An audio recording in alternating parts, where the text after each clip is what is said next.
Hello everyone, Meesho finds 365 days సిరీస్లో ఇది వచ్చేసి డే 71.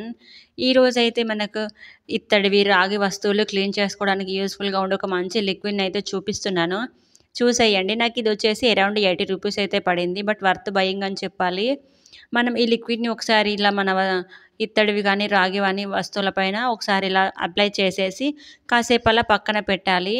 ఇంకా తర్వాత ఫైనల్గా మనం స్క్రబ్బర్తోని, అంటే స్టీల్ స్క్రబ్బర్ అయినా కానీ నార్మల్ స్క్రబ్బర్ అయినా కానీ ఒకసారిగా మనం ఫైనల్గా మంచిగా రబ్ చేసి వాష్ చేసుకుంటే ఎంత జిడ్డు మరకలైనా సరే క్లీన్గా అయిపోతాయి అన్నమాట. బ్రాస్వైనా రాగి వస్తువులైనా కూడా మనకు పూజ ఇంట్లోనైతే ఆయిల్ స్టెయిన్స్ పడిపోయి బాగా ఇబ్బందిగా అవుతుంది కదా మనకు అవి మరకలు పోక. సో ఈ లిక్విడ్ అయితే మంచి యూస్ఫుల్గా ఉంటుంది. లింక్స్ కోసం అయితే మన పేజ్ని ఫాలో చేసి లింక్ అని కమెంట్ చేయండి. అదే యూట్యూబ్లో చూసిన వారైతే మన ఛానల్ని సబ్స్క్రైబ్ చేసుకోండి. నేను కమ్యూనిటీలో లింక్ అయితే పోస్ట్ చేస్తాను. Do checkout. Thanks for watching.